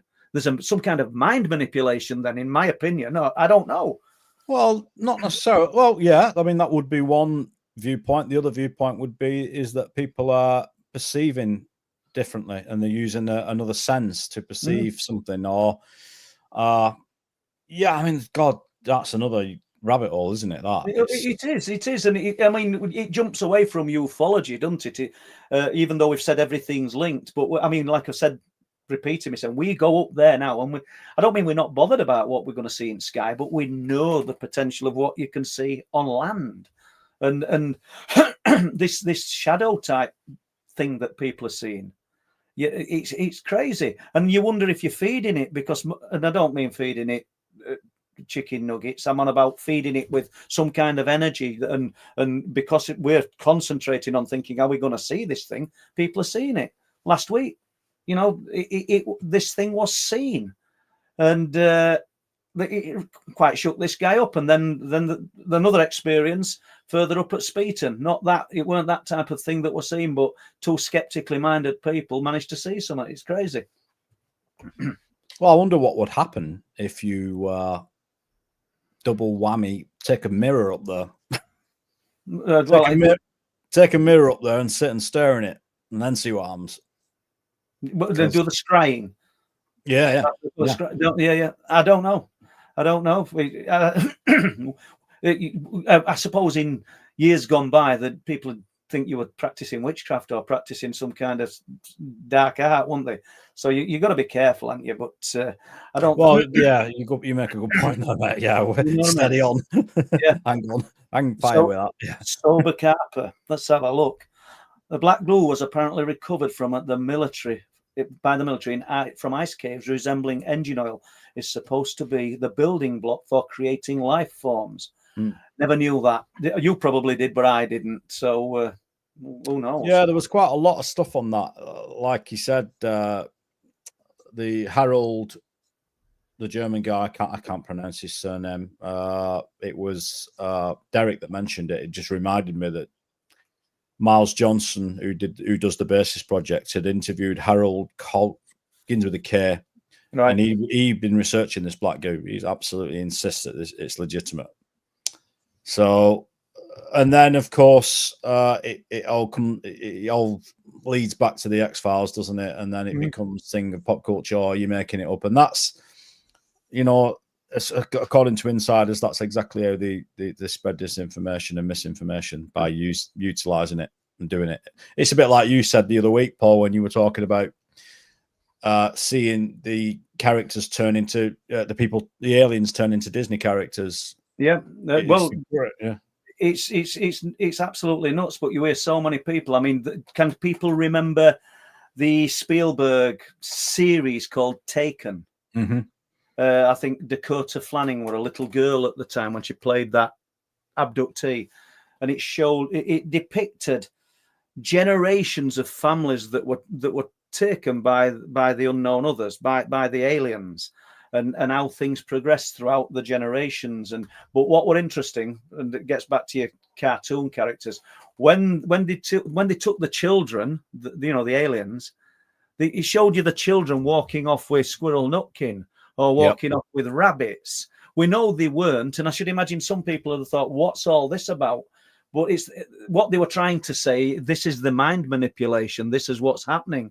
Whitley Strieber. I know Derek's got no time for Whitley Strieber. I have a lot of time for Whitley Strieber, I've got to admit, because he's always been very fair with me.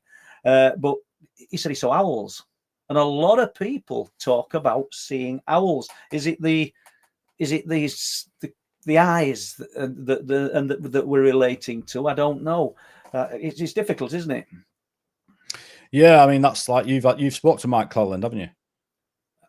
We have, yeah, on Truth Proof live stream, and he wrote the book, The Synchronicity of Owls, and all the people that were said to see owls. They've got a story from 1967. The lady.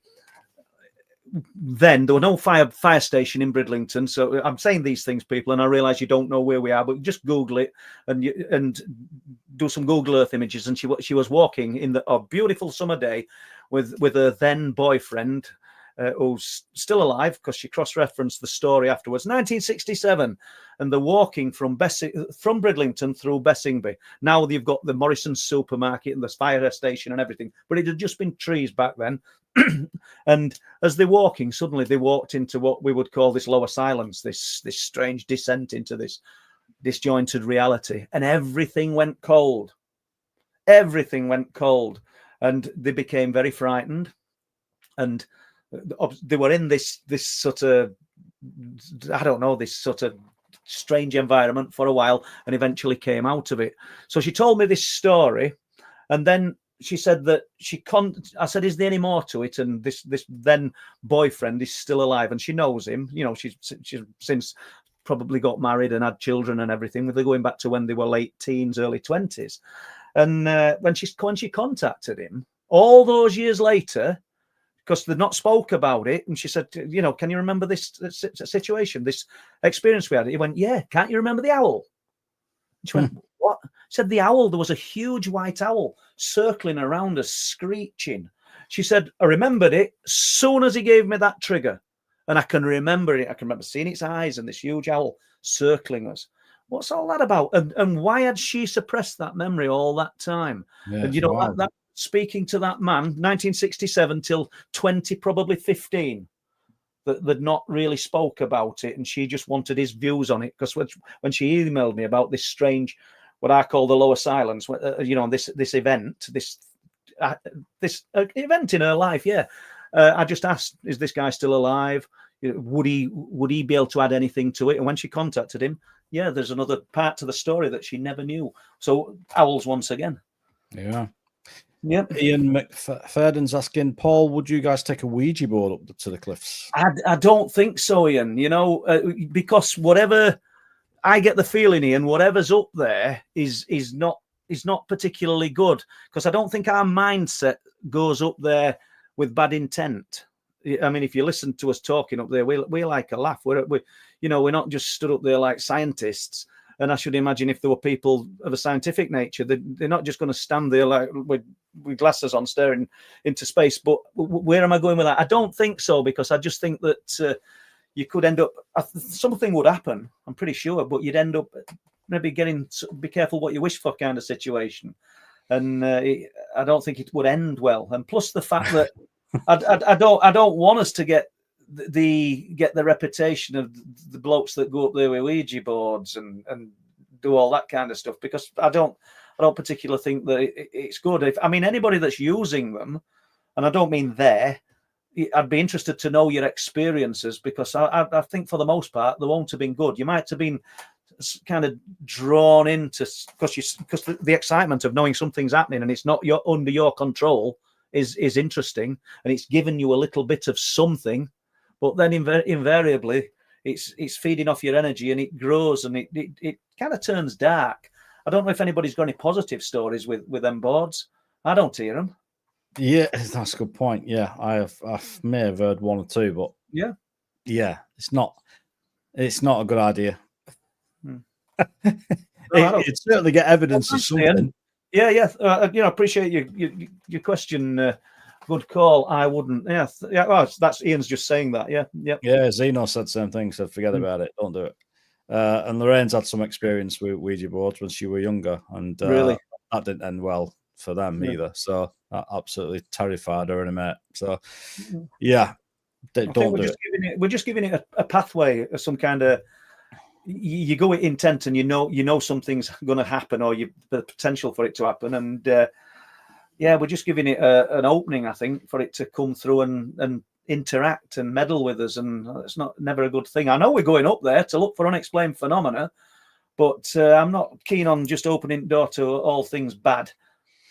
Well, it makes you wonder whether it can attach to you or something a bit easier, doesn't it? And Zeno saying that, Steve Collins saying, don't touch one. I had a terrible experience as a teenager. It's, Absolutely. No, and Lorraine's just said, never heard one yet. Of course, last transmission will be Lorraine who's commenting. Thank you.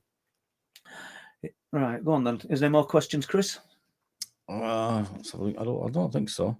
We left a little bit. I've got this here, and about a possible Bigfoot story from Ireland.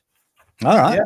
All right. So okay. This is an email, and I believed I saw it around 2005 to 2006. I had clear sight of a strange figure that myself and my now ex-husband observed for about 10 minutes while I was walking in the mountains. We know there's not many mountains in Ireland, but it's from Ireland. She told me that when they saw the creature, she wanted to stay and observed, but her ex, who was then her fiance, got spooked and insisted they leave. They were travelling around in a camper and were in County Kerry, and later on that evening, they went back to the camper van. Let's have a look. I hope I've got it all here, because I don't want to finish half a story. Afterwards, we'll just call this lady Michelle, because her real name's there, and I don't think she wants it known. Afterwards, Michelle wanted to talk to him about what they had seen, but he just shivered and shrugged. He didn't feel comfortable talking about it. She also noted that they experienced 3 other strange events, but on different occasions in the same area around the campsite.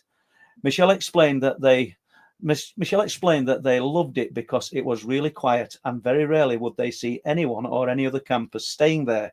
She imagines that it would be different now because of the social media, etc., and being an ideal location, people would have found it, adding that the scenery was beautiful and remote and mountainous. Michelle said that they had 2 Jack Russell Terriers at the time, but she cannot remember if they were with them on that occasion. They were out walking, and she remembers looking down the mountainside and seeing a strange figure. It made her laugh because it was making strange movements, like me. Let's have a look. Michelle instantly presumed it was a he. And she said to her partner, "What's he doing? Let's stay and watch him." At that moment, they were both laughing. It was so peculiar. It was a sunny day. It was a sunny day and it was in the summer, so they simply sat down on the grass and watched. Michelle went on to describe what she saw. It was a large, strange, dark figure, and it was beside the fence, on the same side as the fence as them, only he or it was much further away. She couldn't see any facial details because she was too far away, but it looked so strange. It looked like it was wearing a black boiler suit with a hood up. She remembers that it was slightly stooped and that she could clearly see the shape of its head and 2 long arms and 2 legs. She told me that it was running up and down the length of the fence erratically and positioning its arms in a very peculiar way. They were sticking out with the hands turned down, as if that makes sense. All of its body was very dark and it wasn't making any normal movements.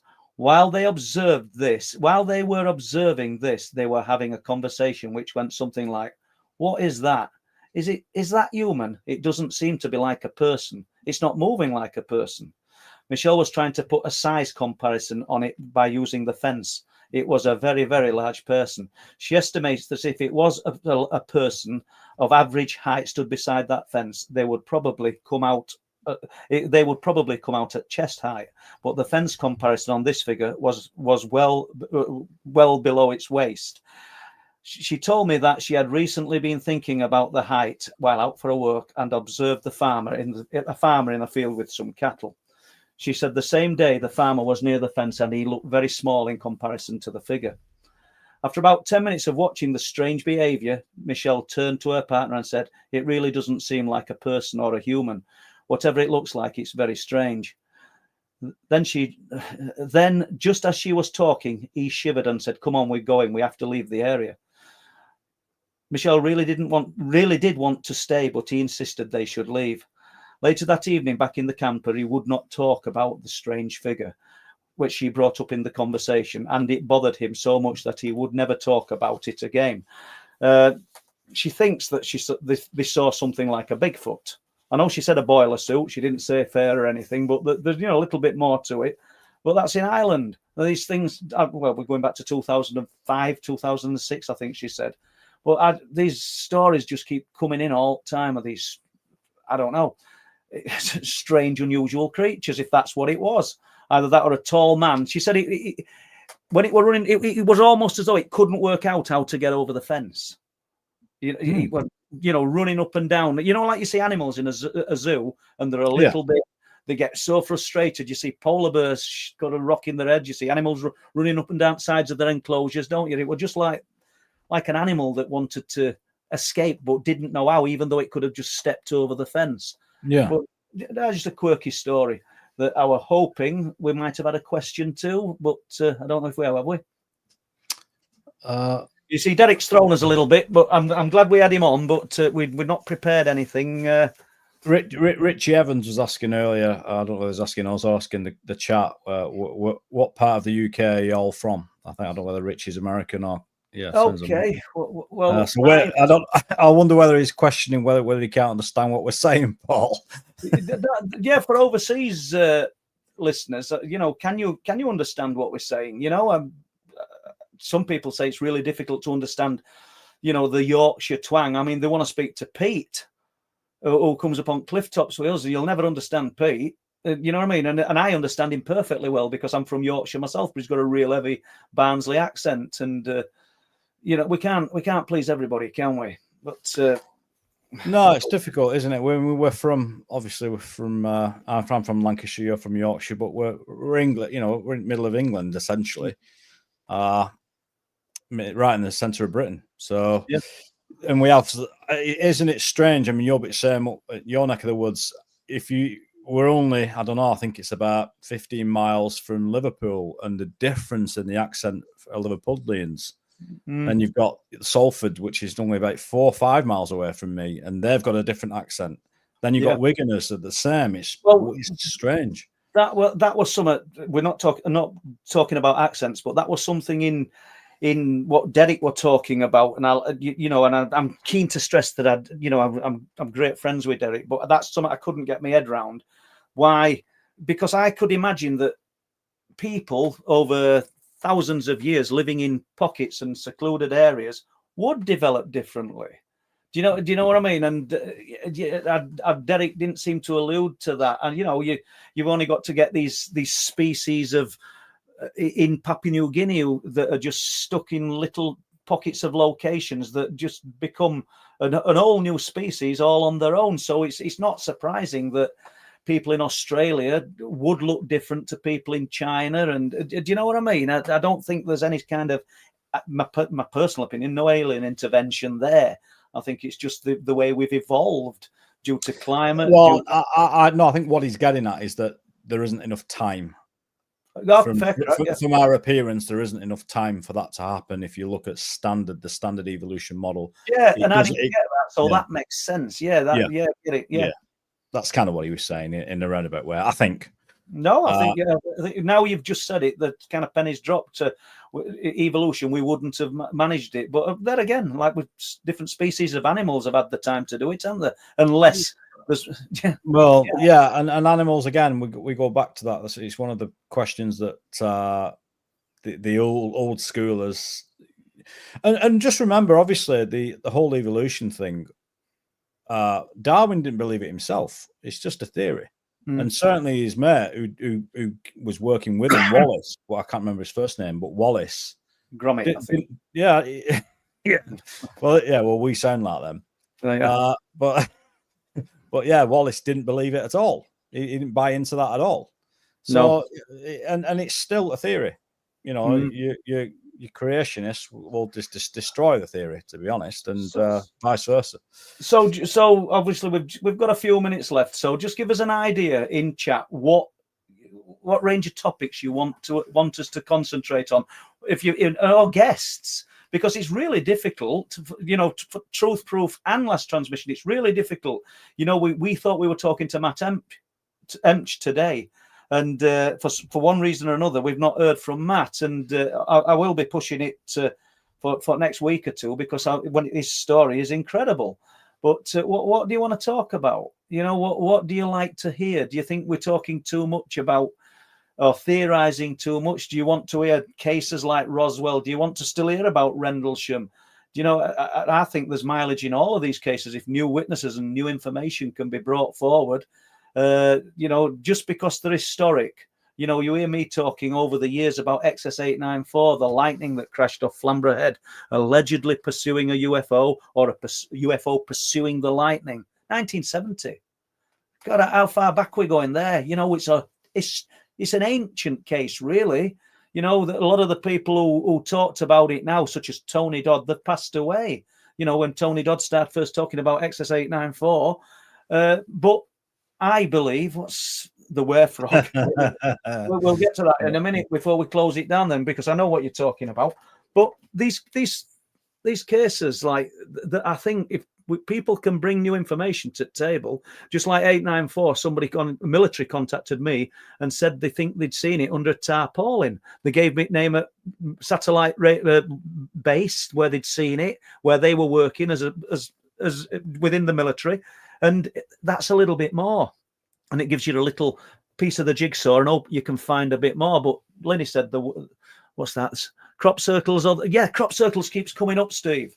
I think that, I'm interested. I keep hearing Matthew Williams. Should we try and get Matthew Williams on then? That's the name I keep hearing and being thrown at me. So. And the strange sounds, because Lenny's just mentioned the werefrog, which is a bit tongue-in-cheek. As we say it, and I say it as well, but we're interested in strange sounds that just don't fit, don't conform. And that strange sound that me, Linny, Jeremy, Martin Abbas, we all heard it, and it moved about, and it sounded like curling stones, them granite blocks hitting together, but clattering real fast. And it just moved all over the place. It was weird. Well, that's some kind of animal. I don't know. It doesn't have to be unexplained phenomena.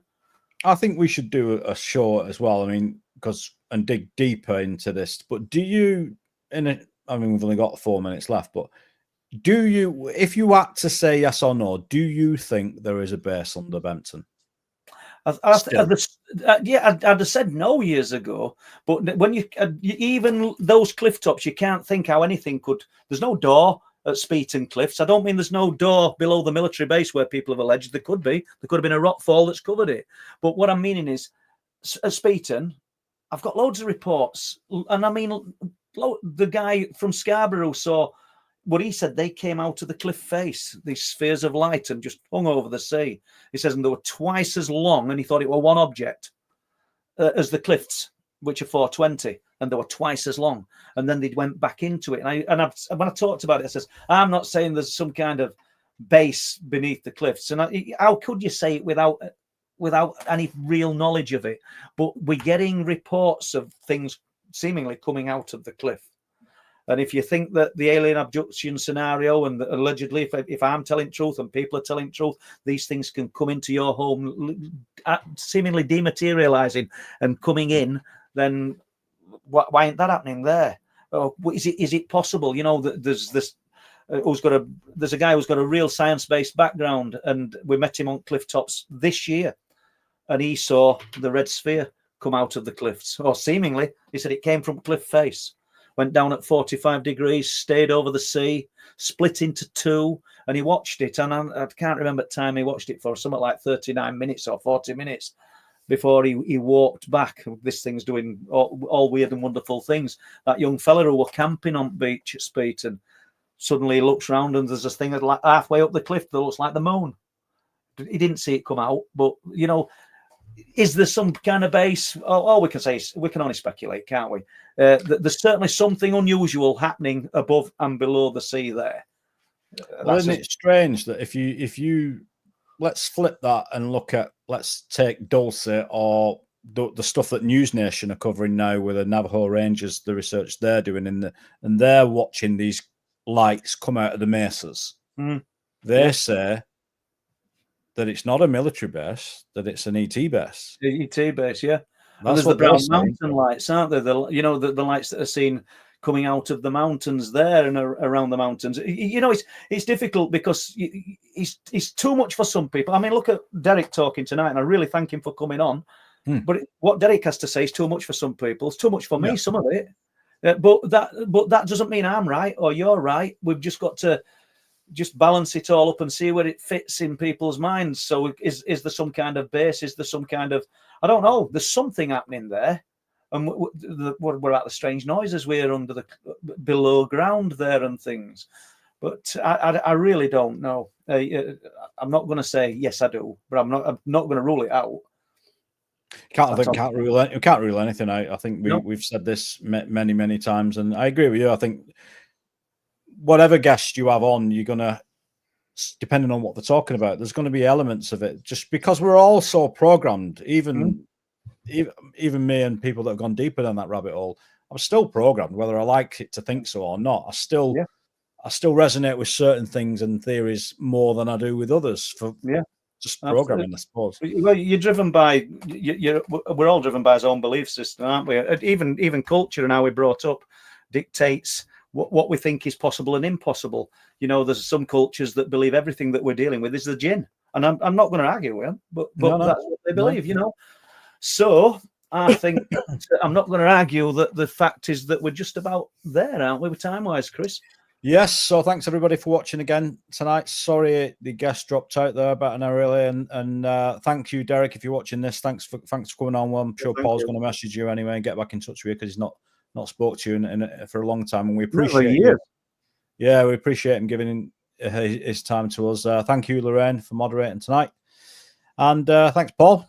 And we'll and everyone in chat. Yeah, everybody in the chat. Thank you very much, and we'll see you guys next week.